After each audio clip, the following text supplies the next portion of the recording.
잘 되고 있는 것 같아요. 수학 공부 많이 해요. 알았죠? 네. 수학 진짜 많이 해야 돼. 청소년 시기에 열심히 해야 돼. 사고력을 진짜 많이 키워주거든. 내가 지금도 생각하는 것 중에 하나가 그거야. 좀 유명한 기업가들이나 성공한, 세상적으로 성공한 사람들을 보면 공통점이 있어. 그게 학창시절 때 수학 공부를 그렇게 열나게 많이 했대. 사고력 확장에 확실히 도움이 되는 것 같아. 그래서 나는 수학을 물론 생각하는 것도 중요하지만 문제를 많이 풀어야 된다. 이렇게 더 초점을 많이 뒀거든. 근데 풀다 보면 약간 새도 없이 푸는 것도 있잖아. 근데 그 선생님 남자친구는 그렇게 얘기하더라고. 수학생이거든. 문제수도 문제수지만 고민을 진짜 많이 해야 된다고. 문제 많이 푼다고 성적이 꼭 나오는 거 아니라고 그 얘기를 하더라고. 그 시각이 되게 신기했어. 좀 약간 선생님 만나는 것도 복인 것 같아. 선생님이 이렇게 우리 엘리트 재원이 오빠를 만난 것도 복이지. 수업을 할 맛이 나잖아. 공부도 하고 공부를 하고 맞지? 그런 것도 복이지만 선생님을 누가 만나는 것도 되게 좋은 것 같아. 중요한 것 같아. 시간을 좀 더 단축시킬 수 있고 맞지? 그래서 아무튼 선생님 잘 만난다는 거죠. 저게 PR 시대 아닙니까? 이거 PR 맞나? 그냥 허세하고 끝나는 느낌인데 나는야. 자, 아무튼 지금 할 거는요 이제 3투입니다. 앞에는 학산을 우리가 했었고요. 이제는 3투가 남았죠. 자, 오늘 목표는 3투까지예요. 3투. 3투라고 하면 보통 학산의 반대라고 우리가 얘기를 많이 했거든. 왜냐면 학산은 에너지가 필요 없습니다. 많은 곳에서 적은 곳으로 이동을 합니다. 고농도에서 저농도로 분자들이 직접 이동하는 것을, 입자들이 이동하는 것을 우리가 학산이라고 했어요. 딱 봐도 너무 자연스럽잖아? 많은 곳에서 적은 곳으로 이동한다는 거? 그러니까 에너지가 필요 없는 거지. 그런데 이제 나오는 이 3투, 학산과 3투는 우리가 따로 개념을 배우기도 하지만 생명체 내에서 일어나는 현상이에요.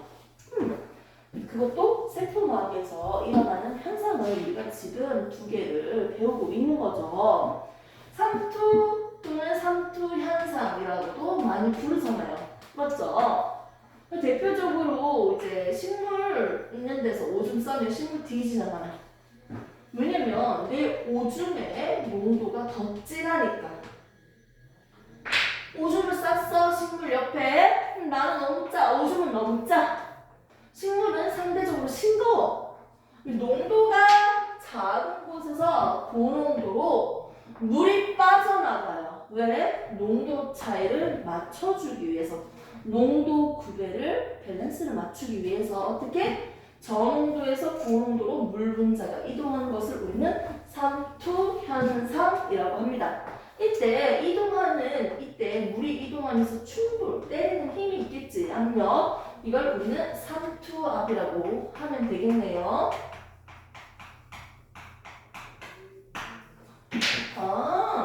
3투 현상은요, 저농도에서 고농도로요, 물 분자, 목매가 이동하는 것을 우리는 3투 현상이라고 합니다. 근데 여기서는 에너지가 필요할 것 같지만 에너지가 필요 없어요. 왜 적은 곳에서 많은 곳으로 가는데 에너지가 왜 필요 없죠? 이거 물 입장에서 생각을 해볼래? 물 입장에서? 아니 한 비커에다가 한쪽에는 소금을 넣었어. 한쪽에는 그냥 물이야. 맹물. 그러면 난투가성막이기 때문에 입자들이 큰 소금은 이동하지 못하고 물만 이동할 건데 저농도에서 고농도로 물이 이동할 거잖아. 맞지? 이게 3투 현상인데 물 입장에서 봐봐. 물이 노란색이야.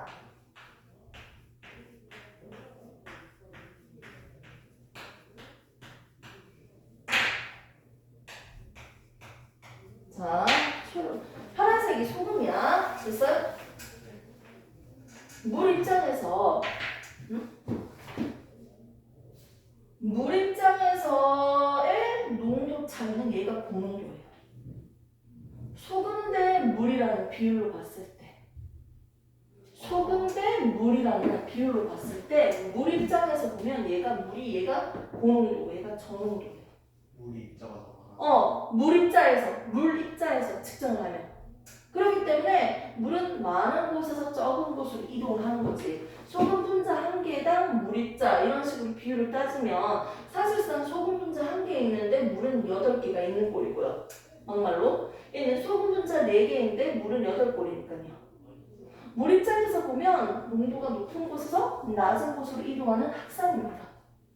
물 입장에서 보면 확산이라는 거지. 그렇기 때문에 얘는 에너지가 필요가 없다라고도 설명을 붙일 수 있겠네요. 됐습니까? 아무튼 삼투 현상은 교재에서는 보통 이제 이 내용을 나중에 생투나 다른 내용에서 좀 했던 거고요. 자, 삼투 현상은 저농도에서 고농도로 물 분자가 이동하는 것을 삼투 현상이라고 하고요. 확산은 고에서 저로 입자가 직접적으로 이동하는 것을 확산이라고 했습니다. 둘 다 에너지가 필요 없다는 거죠. 오케이? 됐습니까? 그 삼투 현상은 이제 실질적으로 생명체 내에서 한번 적용을 해봐야 되는데, 자, 2페이지, 6페이지, 6쪽 적혀져 있는 프린트를 보시면요. 동물에서도 보고 식물에서도 보겠다는 거지. 자, 먼저 용액이 액성이 3개예요. 저장에, 등장에, 우리 생리식염수, 생명체랑 비슷하다는 거지. 농도 진하기 정도가 짠만 싱겁나 이게. 그리고 고장이 짜다는 거지. 첫 번째는 동물에서 보고요. 두 번째는요. 식물에서 한번 보도록 하겠습니다. 자, 동물에서는요, 우리 몸에 있는 적혈구 하나를 떼어서 한다면 등장액일 때는 그 모양이 일정하게 유지되겠네요. 식물 세포를 한번 볼까요? 그 자신의 모양이 달라지지 않고 그대로 유지할 수 있겠네요. 그런데 고장액으로 가지 말고 저장액을 싱거운 데 넣어버리면 어떻게 될까? 밖에 싱거우니까 물이 들어오겠지. 얘가 빵빵해지. 빵빵해지니까 결국 빵빵하다 부풀다가 물이 들어와서 부풀다가 어떻게 돼? 빵! 터지겠지. 이걸 우리는 용혈 현상이라고 합니다. 하지만 식물은 어떻게 될까요? 빵빵한 상태로 유지하고 있겠지. 터지진 않지. 뭐가 있습니까? 무슨 구조물? 세포벽이 존재하기 때문에. 됐습니까? 이걸 우리는 빵빵하다 팽륜이라고 합니다. 이제는 고장액으로 볼게요. 농도가 진한 곳에 넣었다. 그럼 어떤 모양이 나타날까요? 안에 있는 물이 바깥으로 나가니까 얘가 쭈글쭈글쭈글 하겠죠. 먼저 쭈글이네. 바깥으로 나가니까요. 이런 모양을 우리가 볼 수 있습니다. 근데 식물 세포에서 본다면 어떤 모양을 볼까요? 세포벽이 쪼그라진다고? 말도 안 되지. 안에 있는 물이 바깥으로 빠져나가니까 이 안에 있는 세포막 이런 게 이 뭐야 이거? 안에 세포가 이 세포벽과 분리되지. 맞지? 세포막이 이렇게 돼 있잖아. 분리되지. 근데 선생님이 예전에 뭐라고 했어? 세포는 살아있는 부분과 죽어있는 부분이 있는데 식물 세포에서 한번 볼까요? 살아있는 부분은 우리가 원형질, 생명활동을 하고 있다 해서 원형질, 죽어있는 부분, 생명활동의 결과로 만들어진 부분, 후형질이라고 했죠. 그래서 이렇게 두 개로 나눴을 때 후형질의 대표적인 게 뭐다? 세포벽이라고 했어요. 됐습니까? 지금 원형질이 세포벽으로부터 분리됐죠. 그래서 얘를 우리는 뭐라고 얘기한다? 원형질 분리예요. 됐습니까? 기억나죠? 좋습니다. 이렇게 해서 식물과 동물에 대해서 각각 어떻게 모양이 달라지는지 삼투 현상 때문에 이렇게 나타날 수 있다. 그래도 세포벽이라는 게 있으니까 얘는 터지진 않고 있네요. 팽륜 상태를 유지하고 있음을 볼 수 있었습니다. 자, 그래서 밑에 정리 한번 볼게요. 세포막을 통한 물의 이동을 이제 다시 한번 정리를 해봅시다. 물 분자는 크기가 매우 작지만 어떻게? 이동 속도가 매우 느릴 수밖에 없어. 왜냐면 세포막은요 지용성 물질이 통과를 잘한다고 했어. 물 분자가 너무 작아서 크기가 작으면 통과를 할 수 있어도 느리다고요. 수용성이니까. 맞죠? 지용성이 잘 통과하는데 수용성이 느리다고요. 그래서 누구의 도움을 받는다? 우리가 푸린이라는 이런 단백질을 통해서 물을 이동시켜주는 단백질의 통로를 통해서 어떻게 더 다량으로 물 분자가 들어가고 나오고 이동시킬 수 있다는 거지. 거기에 대한 대표적인 예가 어디냐면 콩팥이랑 뿌리털입니다. 콩팥에서 배설할 때 물의 제흡수하잖아. 거기에 있어요. 단백질이. 물의 제흡수인데 새콤하게 통과하는 거야. 엄밀히 얘기하면. 거기에도 있고요. 그리고 뿌리털도요. 뿌리털 식물금의 뿌리털은 고든 뿌리도 있고요. 뭐 수염 뿌리도 있잖아요. 아무튼 이 뿌리털도요. 물을 흡수하는 역할을 하잖아. 이 단백질이 있다는 거지. 그 단백질을 이용해서 더 다량으로 짧은 시간에 많은 물들을 수입시킬 수 있다는 거죠. 대표적인 예들이 있습니다. 됐습니까? 이렇게 해서 우리가 삼투 현상에 대해서 배워봤습니다. 고생했습니다. 학산과 삼투까지 배웠고요. 그 다음에 이제 다음에 배울 거는 그 효소가 나오고 있는 뒷부분이거든요. 생명체의 특성에서요. 물질 대사량, 먼지, 그리고 효소. 그리고 유전 물질로 구성되어 있는 우리는 어떻게 단백질이 합성되는지 그 과정에 대해서 배울 거예요. 다음 시간에는 그냥 복습 같은 거 없이 그냥 바로 진도만 나갈게. 생명 이거 시스템 3일 전에는 그냥 진도 다 끝내자. 오빠 얼마 안 남았으니까. 오케이? 3일 전이면 목요일 날. 응, 목요일날 그냥 다 끝냅시다. 그냥 이거 알았죠? 진도 너무 느슨해지는 거 좀 너무 불편할 것 같으니까. 응.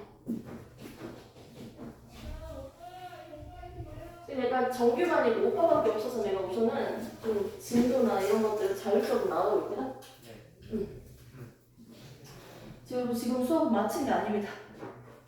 관련된 문제 좀 할게요. 오빠.